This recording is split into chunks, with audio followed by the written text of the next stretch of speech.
You're listening to the Good Old Boys Fantasy Football Podcast. Now here's your hosts, Kevin, Derek, and Alex.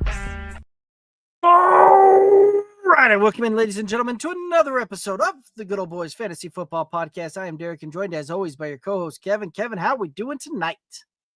Doing good, man. Doing good. As bummed out as I was Saturday night watching my Bulldogs find another way to lose to Alabama, I was equally happy with how my Broncos played on Monday night. So mixed bag there as far as fandom goes, but holy crap, man! Another wave of injuries hit us here in Week 4, and the wide receiver position for kind of the second year in a row is getting hammered with injuries, while running backs for the most part have stayed free and clear. Yeah, and it's kind of always, it kind of seems to be that way, where there's one position every year that just seems to kind of be that position that comes through with that kind of those kind of issues there. And wide receiver seems to be it this year. Last year we had a little bit of wide receiver issues with that again, right? Like notable wide receivers that were just dominating fantasy turned up hurt going down the stretch. A few years back it was quarterbacks, right? Like quarterbacks couldn't seem to stay healthy. So you could argue this year, at least with to some extent, right? I mean, we've already seen 6 teams play their backups for substantial time now. Yeah, that's true. Soon to be 7 with The what's Dylan going Gabriel on with the news. Ravens. Well, Dylan Gabriel and with the Ravens. Yeah, that's true. That's true. So, I mean, I guess so. Just for the quick rundown, right? Tyreek Hill, dislocated knee. Originally, there have been mixed reports about this, right? So originally it was tore his ACL and blah blah blah blah, and sleeper, for what it's worth, instantly put him on IR. Instantly. Well, now today they've walked it back. Like, no, it's a dislocated knee. Like, there's no other structural damage. I don't know how. But we'll see how that goes. So Tyreek Hill, done. Malik Neighbors, done. Tore his ACL. Lamar Jackson, Hamstring. sideline hamstring. And that's on top of the 3 other defensive starters in the Chiefs game that they lost, and their starting left tackle. Like, the Ravens got decimated with injuries against the Chiefs, and all of them play substantial snaps for Baltimore. Right. Like, if this hamstring lingers for longer than a week or two, it is really time to sound the alarm for the Baltimore Ravens this season. Like, I just don't know that they'll be able to overcome this stretch. If they were 3-1, maybe we think they can. Okay, they got a couple weeks, they can get healthy. Even if you slide to 3-4, you can find a way to get out of it. But being 1-3 already, I mean, if they slide to 1-5, 1-6, there's really nothing. I mean, they could run the table. Right, they could do what the Bengals have done. The talent. Yeah, they have the talent to run the table. But holy crap, I feel bad for them. I'm not even a fan, but I do feel bad for them. Right. Yeah. I did not have the Bengals and Browns having the same record in Week 4 on my bingo card this year.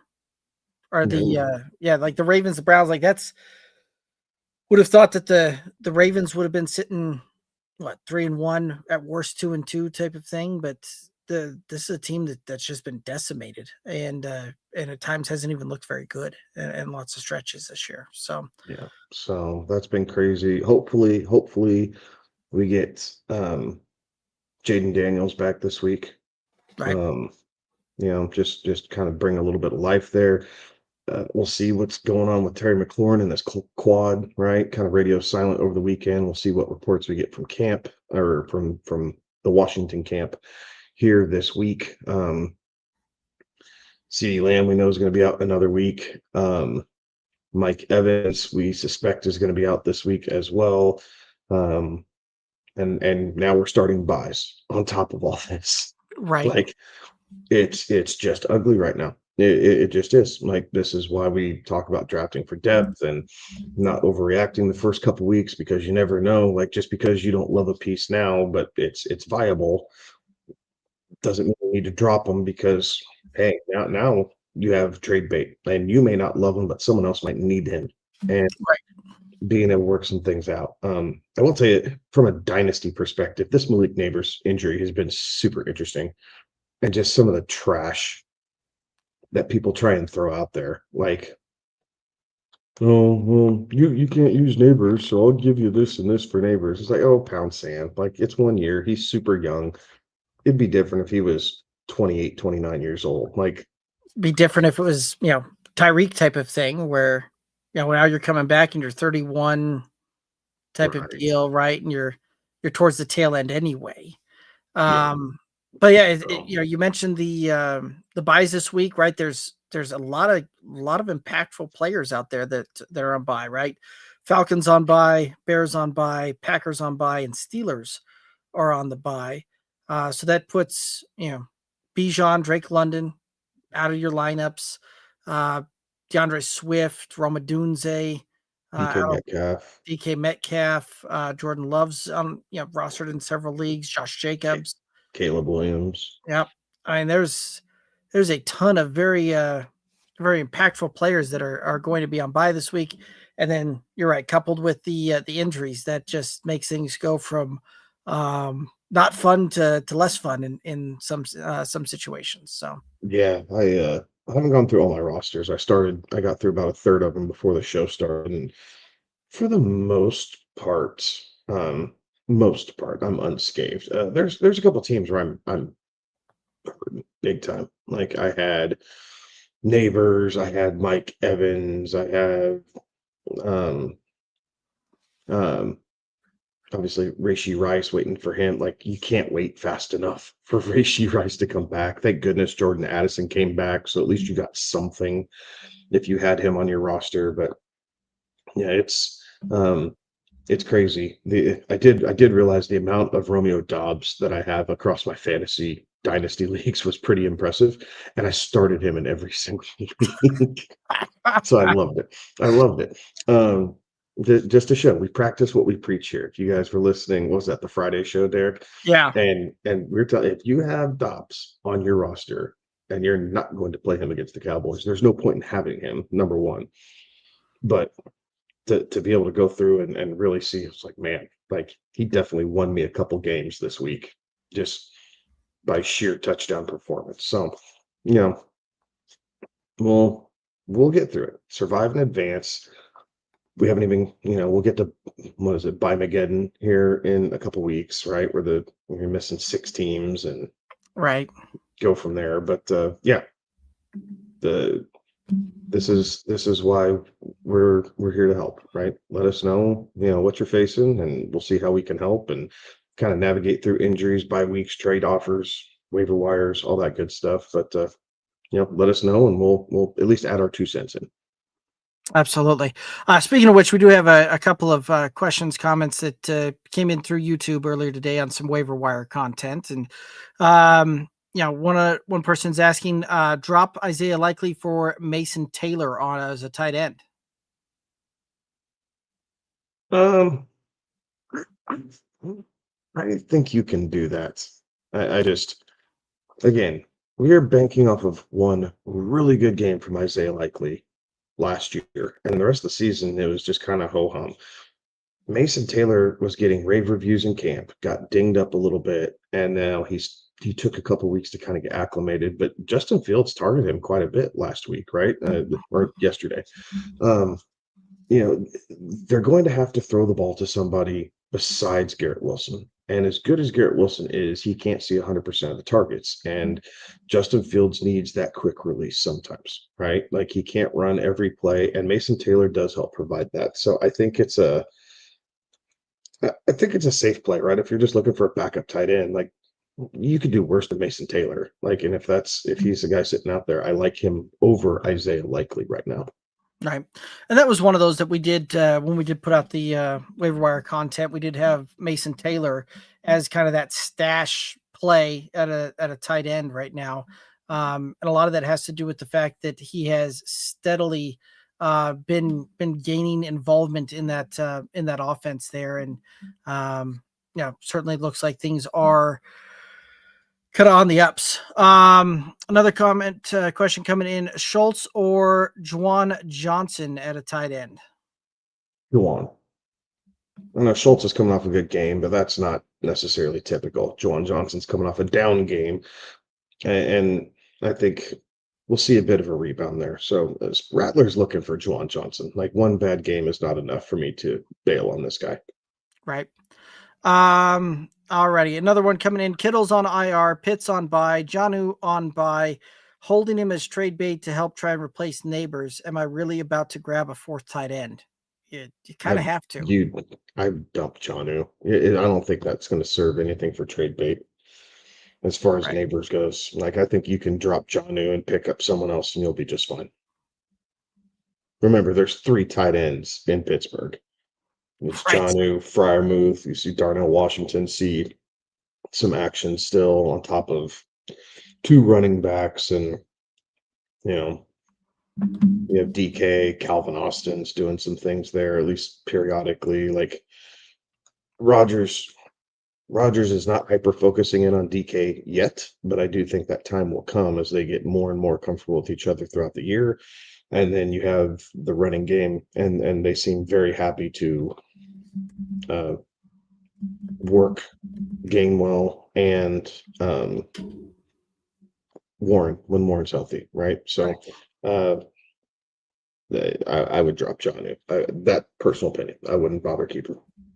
Fair enough. But the DK side of things may end up getting targeted in more as well, just from the standpoint that Calvin Austin, who had been fairly involved with the Steelers kind of week in, week out, and you did exit that game early in London with the shoulder injury, right? And more news to potentially come on that. But if he misses time, right, like that's where we may see Rodgers kind of shift and focus in on one particular guy and just kind of force feed the ball there. When you start mixing in some of these other guys. So just kind of a history or a pattern in the past there. But anyway, 2 cents type of thing. Any other thoughts on any of those, or ready to head over to some other comments in the chat here? Let's get after it. All right. William over on YouTube saying the lack of Bucky Irving news is frustrating, and certainly can be, right? The team and Bucky seem to be looking for other opinions in the injury. So that doesn't necessarily sound like good news when you're still gathering medical opinions at this point in the game. It is, and Tuesday's not a big report day. Right. Like, Monday's kind of their day off, their treatment day. We knew he was going in for an MRI along with a few other players. Tuesday's not I guess I don't remember, it's not a mandatory report day or if it's not an in-depth report day.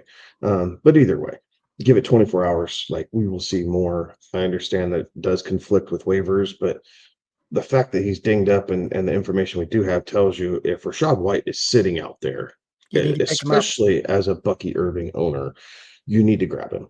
Like, you just need to grab him, and you drop the worst performing player on your roster. Like, if it means dropping a second quarterback, you drop it. If it means dropping a second or third tight end, you absolutely drop it. Like, you just deal with that to make sure, because if Bucky Irving's out, Rachaad White's going to see a substantial uptick. Right. So you take it and you run with it and you go from there. And then if Bucky ends up playing, so be it. Like, but at this point, we know that he's dinged up enough that Rachaad White needs to be a target on your waiver wire. Priority number 1 if you're a Bucky Irving owner. If you're not an Irving owner, it's priority 1 if you're running back needy, and you just need some depth. So hopefully your priority is up high enough that you get a shot at him, or it's fat and you can take a legitimate stab at him. Right. And Rachaad White out there is rostered in less than 50% of leagues. So there's a good chance that if you're listening to this in your league, Rachaad White is likely sitting out there on the waiver wire, right? He's available in more than half the leagues out there. So, William saying, what are your thoughts on starting a player coming off of injury? That's a mixed bag, but I'll let you go first. So it is situationally dependent, right? Part of it's your roster construct. Like, do you just need the guy to play?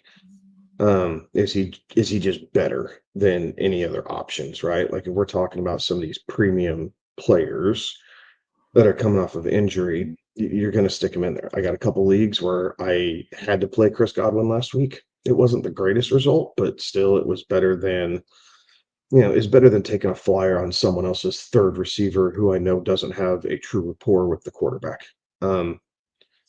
So it is situationally dependent. I try not to for the first week unless it is like true alpha status, right? Like if it was Jefferson, Lamb when he comes back is going right into my starting lineup. McCaffrey, right? If McCaffrey gets dinged and coming back, he's going right into your lineup. That type of player, like rounds 1, 2, 3, right? If it's rounds 1, 2, and 3 draft capital, more than likely, if he's healthy, he's going back in your lineup.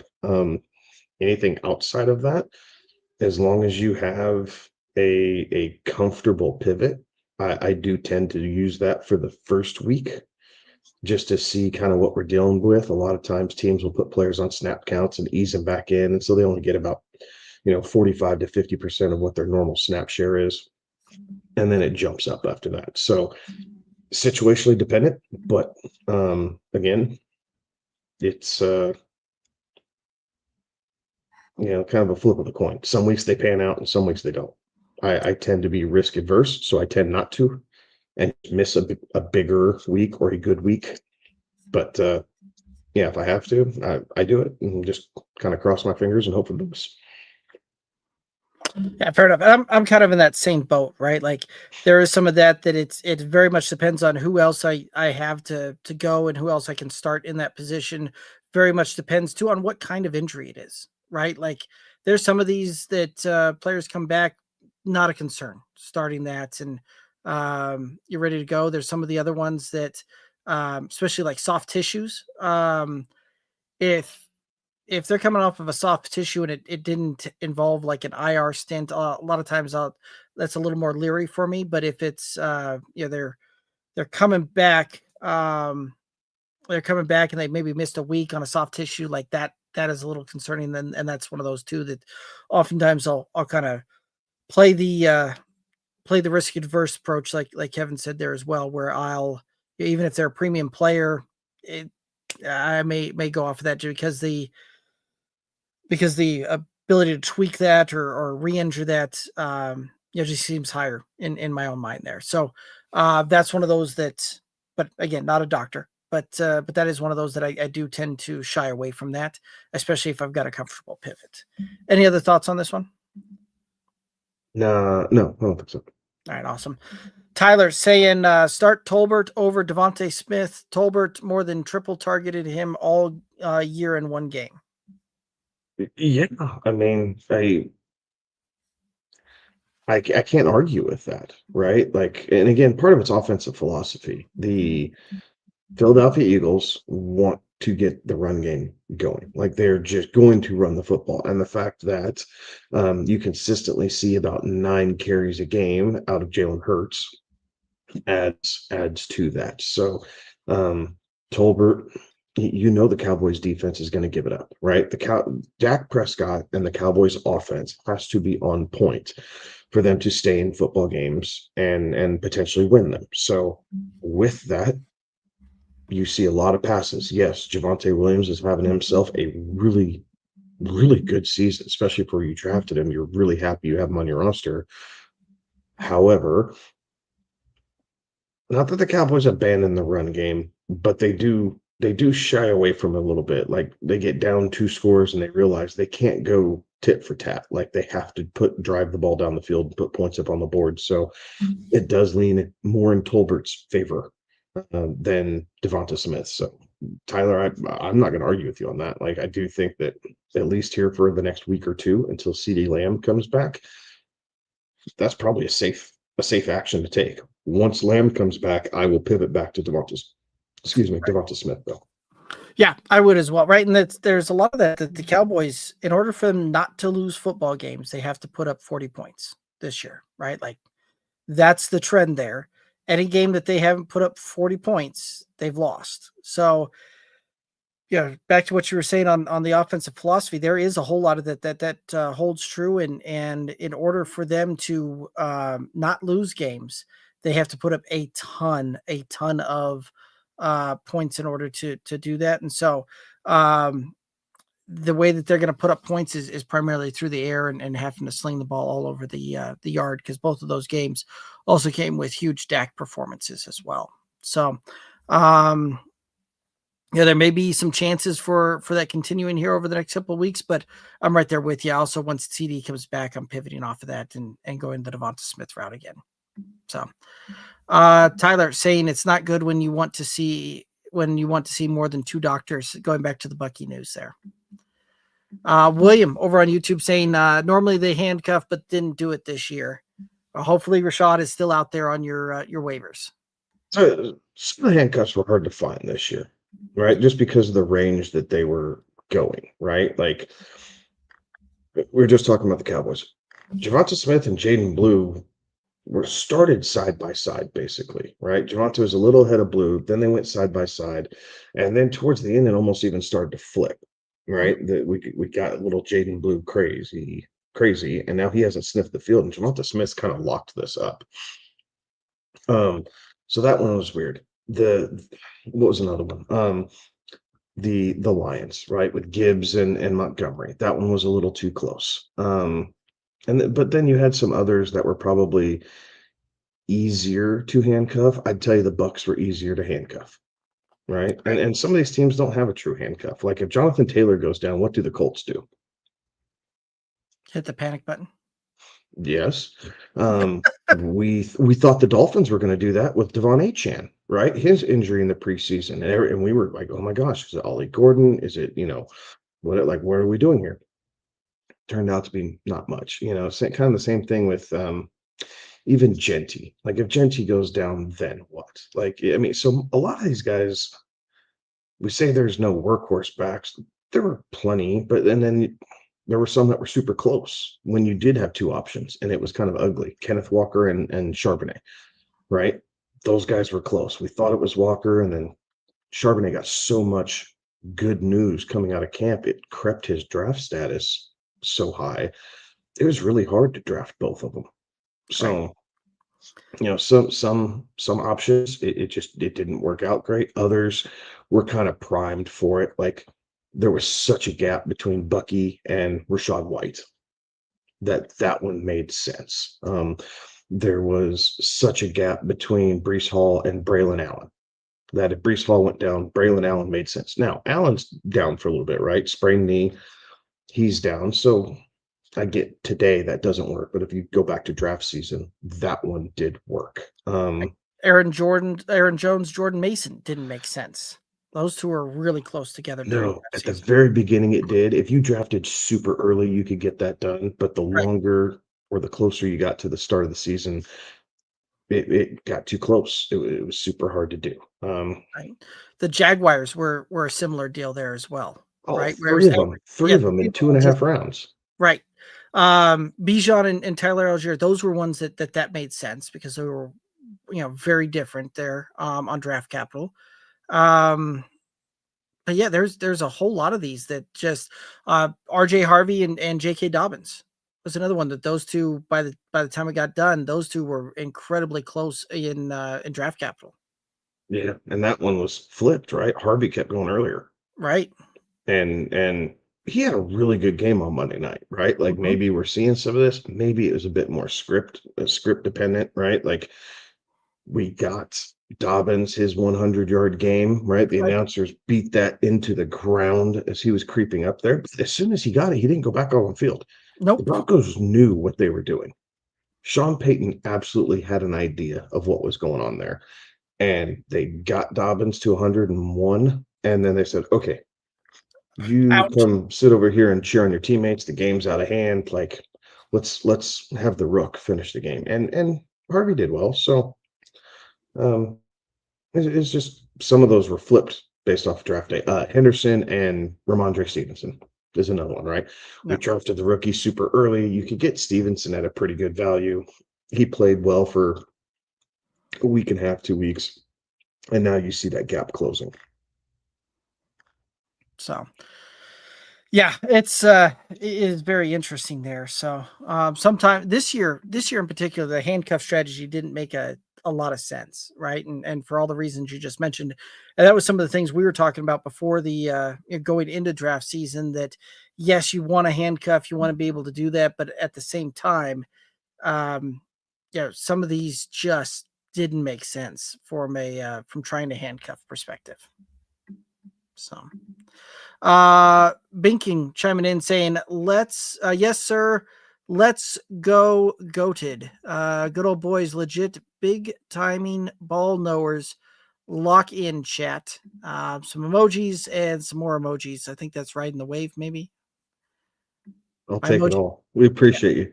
We appreciate you, buddy. My emoji game is not strong tonight. So, but I do like this one. And this is an interesting question. Binking chiming in asking, is Kellen Moore a top 5 play caller right now?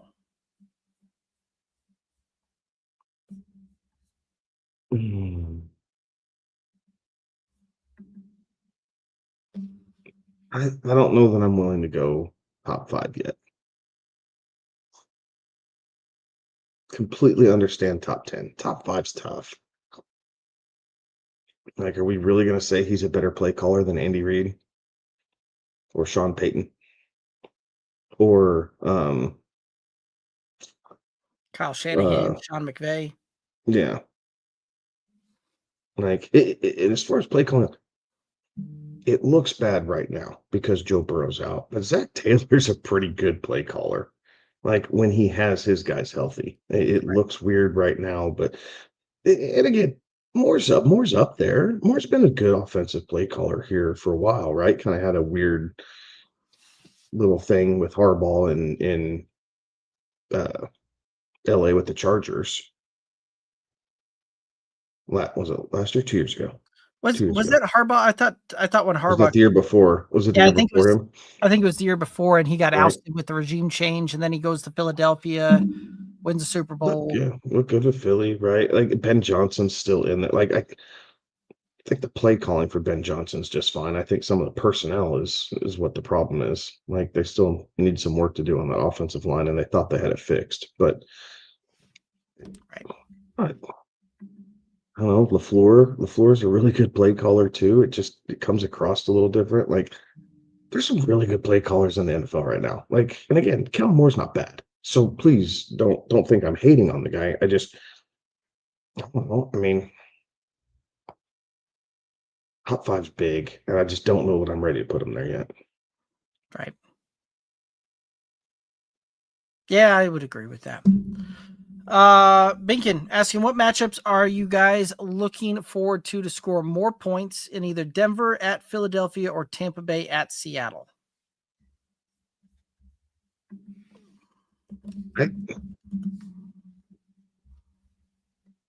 Right off the top of my head, I'm going to tell you Tampa Bay and Seattle will score more total points than Denver and Philly. Philly wants to run the ball, right? Like if that game stays close, Philly's just going to keep running the ball.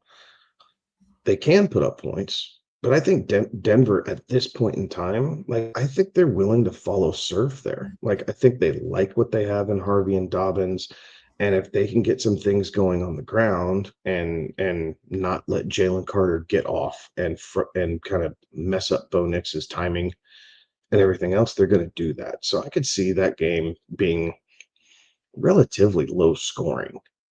And I don't know the point total. I'll tell you 41 and a half.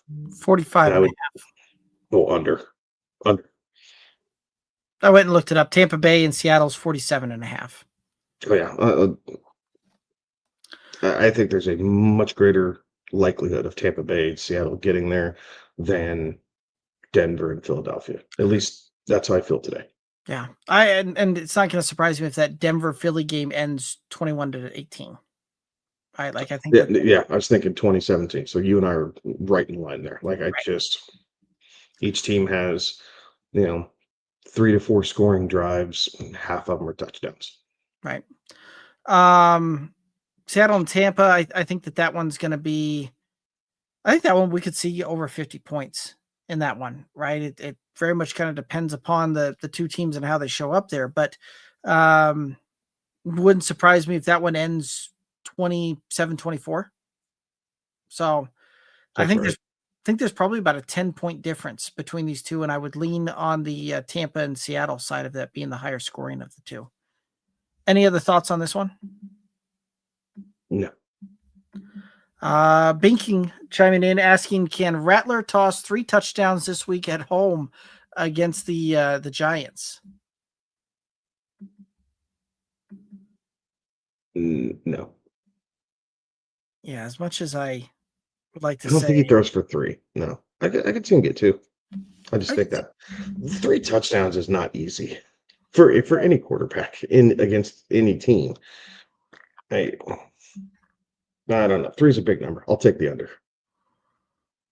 I think I would also take the under as well. I mean, this is likely I think 1.5 would even be a number that I'd probably still stick on the under. And I think he you're probably, more likely to see him throw 2 and scramble in for 1 than you are to see him throw 3.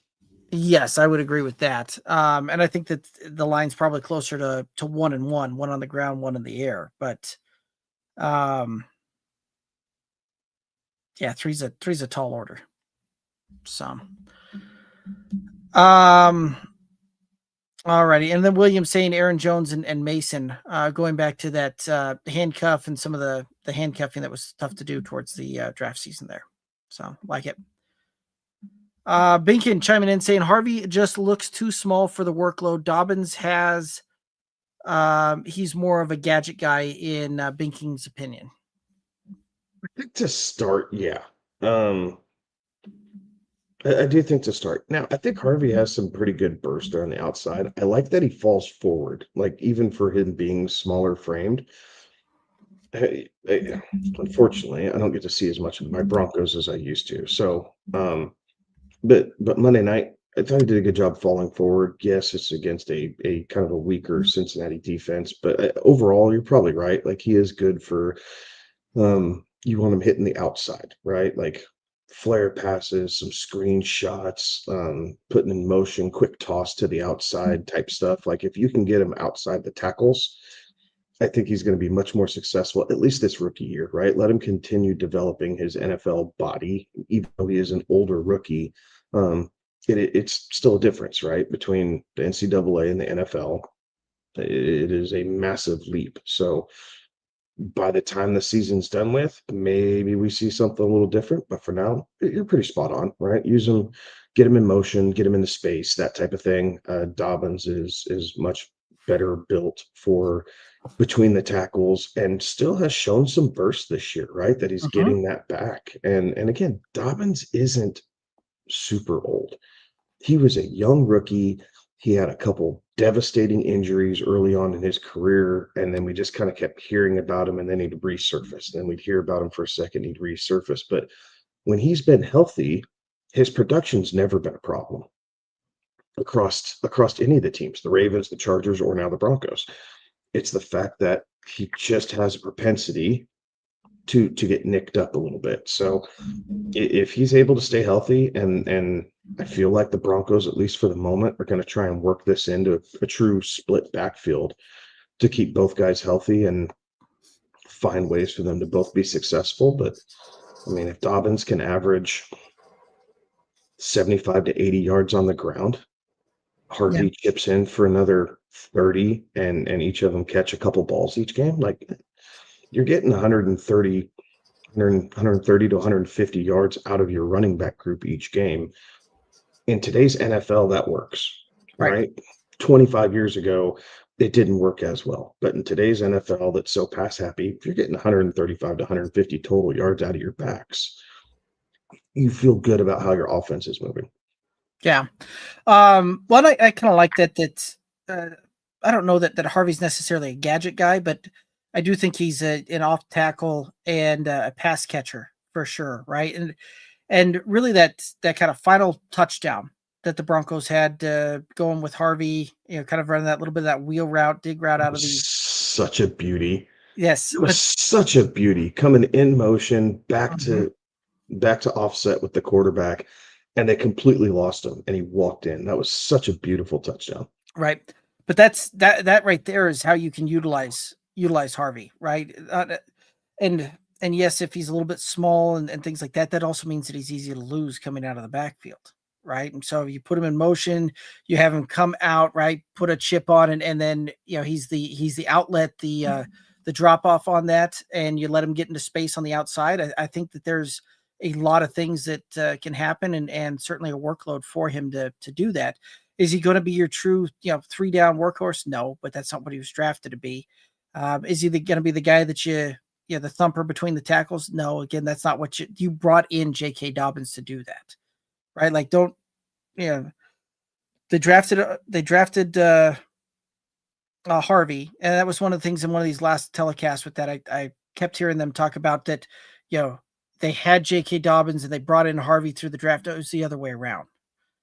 Harvey was drafted. Dobbins was still with the Chargers when the Broncos signed him before camp. Like, and if memory serves right, that happened back in like June, July type of thing. Like, it was late. I think the Broncos thought that they were going to go into camp with McLaughlin, Harvey, and Estime.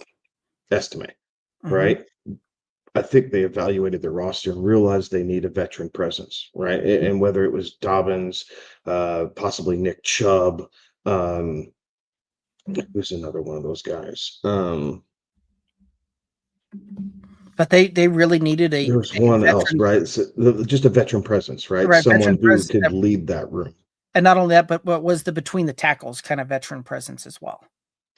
So Yeah, it worked out. It worked out best. And I mean, we can replay the tape from the second they signed him. I praised it. Like I like the fact that they did this, and right. it's proving well, regardless of their 2-2 record because of special teams penalties. Right. Well, and when we were doing all those mock drafts, right? Well, before we really got into draft season, right? J.K. Dobbins was the guy that we were continually taking well earlier than ADP. So anyway, we'll go ahead and move on to this one. Nino over on YouTube saying, "What's going on, fellas?" Not much, Nino. It is the Tuesday show. You know how we do it. Binkin chiming in saying, "Okay, Detroit and at Cincinnati or Kansas City at Jacksonville. What game is scoring the most points?" Ooh. Off of that, I lean the Detroit Cincinnati just from the standpoint. Not going to surprise me if Detroit puts up a 40 burger in that one, all by themselves. And that's that's where I'm torn, right? Like, is Detroit going to get there by themselves, or do we see a bit of offensive back and forth with Jacksonville and Kansas City? 50.5 is the over-under on Detroit and Cincy. Kansas City's and Jacksonville is 47.5. And I think for Detroit and Cincinnati to get there, it's Detroit puts up 40 to 45 and Cincinnati puts up anywhere from 3 to 10. That Jacksonville, Kansas City, wouldn't surprise me if that one's closer to like a 27-20 type of deal. 28-21. Yeah, I can get on board with that. So I can get on board with that. And Detroit's one of those teams, they don't take their foot off the gas. no.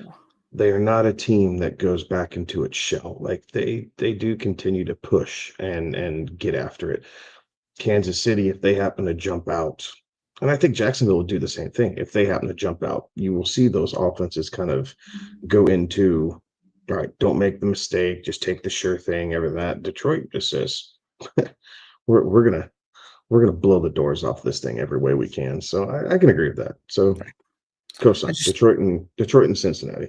I would agree. And just, make sure that we keep Jacksonville's name out of our mouth, more specifically, Liam. Yeah, make sure that we keep his name out the mouth. Sorry, I'd go back to the that one cracked me up, all of the off-field camera work and all of that kind of stuff that led up to the post game on that. But Yeah. Anyway, Nino chiming in saying losing Neighbors this week makes me lose all hope. Leaves me with just Jacoby, Elick, and Diggs. It's rough. That is rough. There's still there's still some waivers out there that you could try and go after. Elick's one of our top waiver priorities out there, but yeah, keep working trades. See if you can't make a trade to make a trade type of thing. Right? I mean, you got to look for something, right? Whether it's so Neighbors going down, think Wandell Robinson, maybe a Darius Slayton, a guy that no one's talking about, Isaiah Bond, right? With Cedric Tillman going down, Isaiah Bond's going to get some run. And remember, he's speedster. Concentration is his issue. But if he's a big play guy, and you figure Gabriel, if he is going to be the quarterback there, is going to take some shots, right? Like he's going to toss it down the field, and maybe the two of them being on the practice field together and being on the same practice team, they'll have a little bit of rapport there. So there's a couple guys that you can go. Again, they're not sexy names. Like you're not going to be able to do this by name power. You're going to have to do it by matchups and grinding. And I'm not saying they're going to fully replace Neighbors. Very few people in the NFL can replace that production, but it does give you options to pivot to increase your likelihood of success. Yeah, I mean, there's always the ability to make a trade to then try and improve a little bit to then make a trade, right? Like it's one of those that it's going to take a lot of work and it's going to take hammering through that, but there's a there's a world in which you can improve and move up, even if it's a half step at a time. Another guy that we didn't mention there, Luke McCaffrey, could be another kind of deep potential play there. Caught the touchdown in the last one, but he's kind of quietly averaged over 10 points a week the last couple of weeks with Terry McLaurin going down. And if McLaurin misses this week, that could potentially be another pickup and flex play type of move, especially if he's in a if you're in deeper leagues, which if that's what your wide receiver room is, that would lead me to think that you've got a little bit of a deeper league there. Any other thoughts on some potential candidates there? Malik Washington from Miami with Tyreek going down. Tyreek going down. Parker Washington from Jacksonville has quietly been seeing some pretty consistent targets out of there.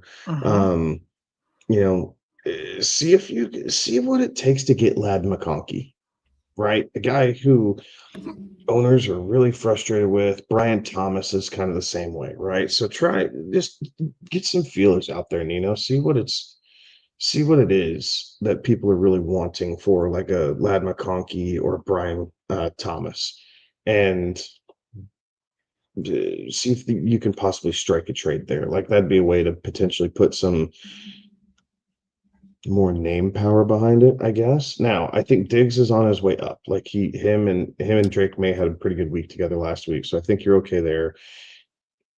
And Elick's had a down week in his standards in his young season, but he's been a target there. So again, I don't think all hope is lost. You have a grind.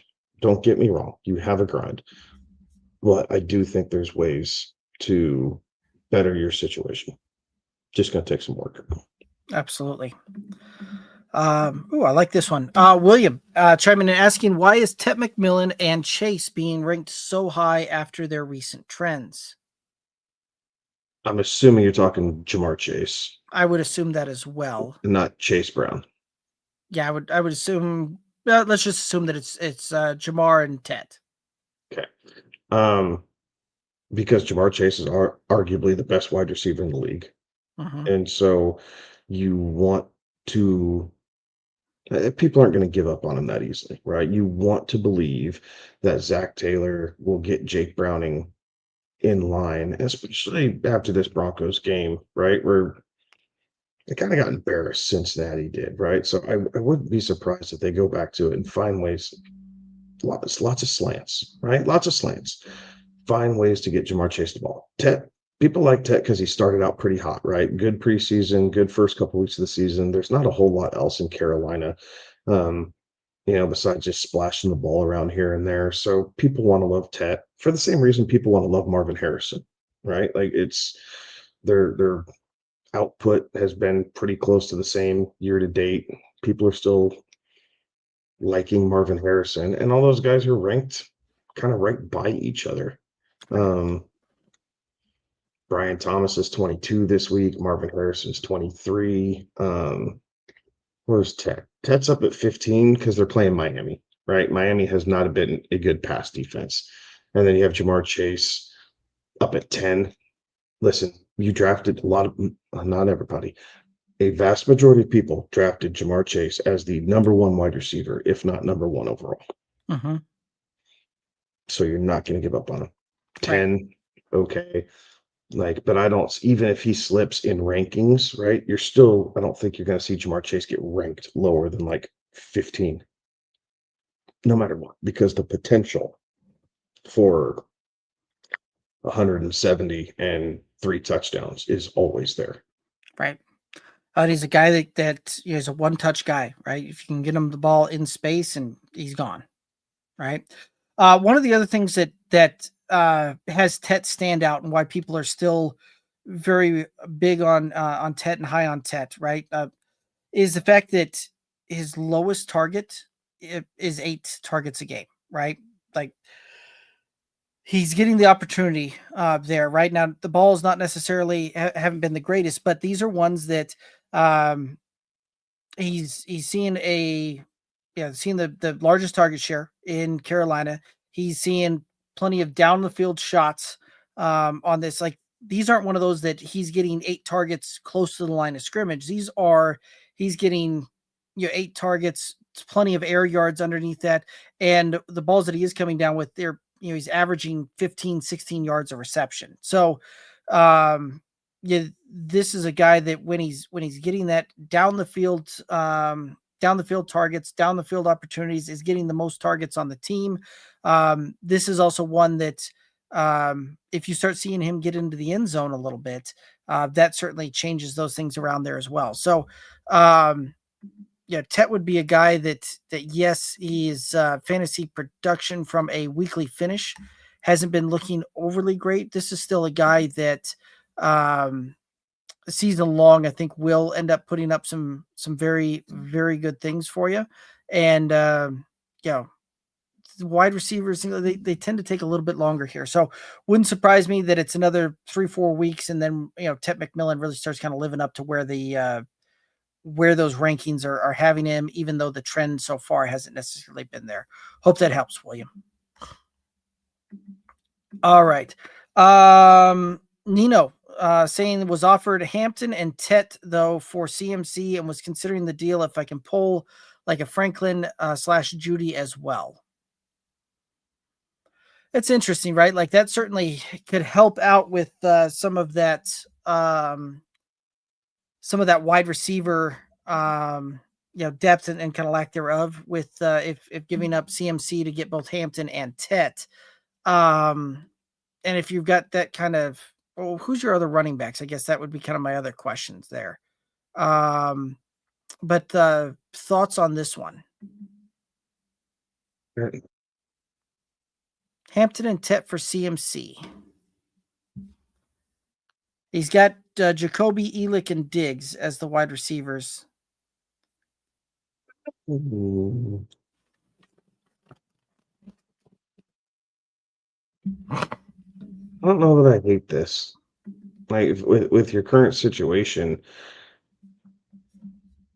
I don't know that I hate it. Right, Hampton is getting the vast majority of the work in LA now. Has put together a couple good weeks here in a row, so we figure he's going to continue to see a good workload as he gets settled in. Tet with the target rate that he's getting is obviously a good thing. CMC probably has a higher ceiling, right? But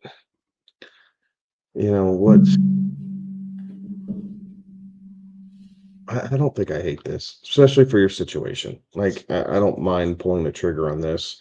because it gives you more versatility at wide receiver, and that's really what you need, right? You're still setting and forgetting Hampton. So you still have a set and forget running back. Yes, you lose the upside of CMC, but it gives you enough versatility at wide receiver that if you're starting the right guys, again, it's helping make up for that loss of production. And it does look like Benson. Okay, so he's got Benson, Chase if he ever comes back around. Harvey's coming back up. Pacheco. Ugh, I don't like Pacheco, but that's me. So then be Hart, Hampton. I don't mind this. I really don't. Like it's crazy, but it gives you you still have 3 workhorse running backs in the fact that they're going to see the vast majority of the volume coming from that position, whether it's Hampton or CMC. And then you have Chase Brown, who has been less than spectacular, but Trey Benson there. I don't hate this, honestly. Like I think it's a solid offer for your situation. right. Yeah, it's one of those that oftentimes we say, you want the best player in the deal. Obviously, CMC would be that guy there, but this is one of those that you're trading in a guy that's probably a top 5 running back rest of the season, right? Like I think CMC probably finishes the season running back 4, running back 5 kind of deal. I do think Omari and Hampton squeaks his way into the top 12 when it's all said and done. So you're moving backwards and running back a little bit, but you're still getting a set it and forget it type of running back with Hampton and Tet. I just kind of got done on that whole diatribe about Tet and why people are high on him and the target share, the air yards, down the field type of throws that he's getting. I really don't mind this one at all. And I'd probably do the deal as well. Looking at that roster and where you're going. And especially because Chase Brown, right? You've got the potential upside. There's the workload certainly there. If Cincinnati's offensive line can actually establish a run and they decide that they're going to do something there, there could be some upside there. But I do think Trey Benson has the potential to get into a sneaky back end RB2 type of situation for you. Harvey, if that role continues growing, there's some good things there. So I think I would probably do it. And yes, if you can pull in Troy Franklin, Jerry Jeudy, that also helps cement that as well. Nino was also saying that his wide receivers on the waivers for that league are Malik Washington, Slayton, Tolbert, Bond. Definitely need the wide receiver help, but using the number 1 priority feels ugly for them. It does, but I mean, it's just kind of one of those things. Like unless you're able to turn around and find a team that's running back needy and flip Pacheco for another guy in that Jacoby Myers, Stephon Diggs type tier, like I don't know. Like, I mean, if you can grab a Michael Pittman for Pacheco and Jacoby Myers. Yeah. Like, maybe, but they got to be on the same team. Like, that's a little hard to do. So, again, it seems ugly, but you got to do it. Like, out of this group, I would tell you I wouldn't target Jalen Tolbert. Correct. Because again, once Pickens is establishing himself, right? Like let's be real about what we saw Sunday night. George Pickens is establishing himself. So even when CeeDee Lamb comes back, excuse me, lost my train of thought. The Pickens is going to be the clear defined number 2. Number 2. So I'd stay away from Tolbert. Bond is going to be dealing. I mean, Bond and Slayton are both going to be dealing with rookie quarterbacks. Right. I think we have a little bit more faith in Jackson Dart than we do Dylan Gabriel at this point. So maybe I'd lean Slayton a little bit over Bond. And then Malik Washington. He's probably the safest guy of this group, honestly, Nino. Like he's already been seeing the targets. His role's just probably going to expand a little bit. Yeah, I would agree. Binkin saying that they'll take 2 in the air and 1 on the ground, planning on playing Rattler in the Millie Maker contest. Saints are putting up points this weekend. Book it. Well, Hey, there ain't nothing wrong with that, right? A little deep horse, save money at quarterback and spend it somewhere else. There you go. Binkin also chiming in saying, thanks for everything you guys do, man. Y'all really get it in depth, or y'all really get in depth and actually put your mind and heart into this. Appreciate those fine comments there.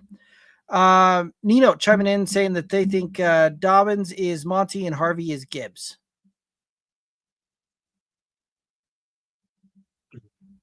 I don't know that I'd go that far. I think they can. I don't think Harvey's nearly as good as Gibbs. Like that's a hard stretch. Like Harvey's, I'd feel bad comparing him to Jahmyr Gibbs right now. I think Dobbins and Monty. Dobbins is probably a little bit more versatile in the passing game than David Montgomery is, but I see the idea behind it. Like I understand what you're getting at. Right. But I still think that the comparison is more of a Mark Ingram, young Kamara type of thing. We just haven't seen Harvey get the get into that workload type of deal. But I could see that, right? The Gibbs, they're seeming to want to use him more and more in the run game. So Binking saying, on a scale of 1 to 10, how would you rate Montgomery running back's overall potential for fantasy performance this week? Fantasy points. 6.5 against Cincinnati. Like I think Gibbs is going to gash him, right? So Monty, I think he'll see volume potentially later on in the game, right? It might be a little ugly how Monty gets there, just because I don't think Cincinnati's defense is going to put up much of a front. So Gibbs will still take kind of the clear charge there, but I'd tell you 6.5 with a peak of 8.5. Okay. I mean, it wouldn't surprise me if they actually utilize him down on the goal line a little bit, and I think he could sneak in for a touchdown this week. So with the touchdown side of things, I'll say that I think his ceiling's probably closer to 11, maybe 12. But I think the floor is probably about where you had that at about the. It's not a scale of 1 to 10, you silly goose. Well, fair enough. But I'm talking overall fantasy points. Fantasy points. Yeah, so I'm thinking that the floor is probably 6.5, like you said, and the ceiling is probably about 12. So, Binkin, you can take my total points there and slide it into your scale how you see fit with that one. Alrighty, Binkin saying that they're sharing the live, appreciate it. Okay, and then Binkin saying Quentin Johnson or Michael Pittman this week, full PPR. It's hard to get away from Quentin Johnson until he doesn't do it at this point. It's just as crazy as it seems. Right. Like I think you have to go Quentin Johnson until he doesn't do it. Right. This is one of those that Quentin Johnson at this point is good for a touchdown and 80 to 90 yards. And he's going to see, a ton of work there. So I'm kind of right there with you. I have a hard time getting off that one. And I would go with the Quentin Johnson over Michael Pittman this week, even in a full point PPR. So any other thoughts around that one? No, yeah, I agree with you. Okay, awesome. Well, I do think that that's going to take us down here to the end of the questions and comments, unless somebody sneaks one in here. But while we give them a chance to try and sneak one in, do any final thoughts out there for the viewers and listeners? Hammer down, right? Like we talked about at the beginning of the show. It's a little ugly right now, especially with wide receiver injuries. The bye weeks are coming. We have another Europe game this week, I believe. So, you have to get up, right? You have to check this, right? We heard all week long that Jalen Warren was going to play. Jalen Warren was going to play. Jalen Warren was going to play. And if you didn't wake up in time to realize at the 11th hour, the Steelers went, nope, not going to play. It's going to be Kenneth Gainwell. You got a fat 0 from a guy who'd been really serviceable as an RB2. So be sure that if you have guys playing in that early Sunday morning game, you are getting up and checking it. And West Coasters, I know it's a little difficult. East Coasters, it's a little bit easier for you guys, just because of how the timing works out, but just kind of one of those things. So be sure to check that, and keep grinding. We'll be back on Friday night. We'll be able to talk through some more of this, getting ready. We'll have hopefully more news on Bucky Irving and kind of everybody else who has nicks and bruises here as we march on this season. Fair enough. I like it. Mario did sneak this one in here at the end. Good evening, fellas. Thoughts on Waller? Is the top tight end Waller back? Man, this one, I've been struggling with this one today because Yes. last year when Tyreek's wrist injury and everything else, we saw the tight end position blow up, right? We saw Jonnu Smith to the moon. So recency bias on top of his game last week would tell you, yes. Is he back? Is he back? Like, I don't know. Like, the NFL doesn't typically rinse and repeat. Each season is its own collective story. So I don't think we're going to be seeing Jonnu Smith numbers out of Darren Waller. But if you're streaming tight end, It's worth a shot. and it's worth a shot, right? We've seen Evan Ingram struggle to get off the start, like, right? I mean, we've seen Kyle Pitts kind of emerge after everybody was, including myself, was ready to write him off, right? George Kittle's been on IR. Hopefully he comes back soon. But even Hawkinson been a little bit up and down. Carson Wentz has kind of helped stabilize that just a little bit. So I think Hawkinson's a better play. Travis Kelce is another guy, right? Like, we're seeing the end of his career and the slowdown there of Travis Kelce. Mark Andrews had a slow start, and then he's been better the last couple of weeks. So we've seen it on both sides. But if you're streaming tight end, right? Like, if you're flipping back and forth between Brenton Strange and Zach Ertz and that type of caliber, I mean, hell, having Darren Waller on your roster as a pivot isn't a bad thing, but I wouldn't pick him up and play him the same week. Like, I do want to see this like actually play out, and just, hey, it wasn't just game script against the Jets. Fair enough.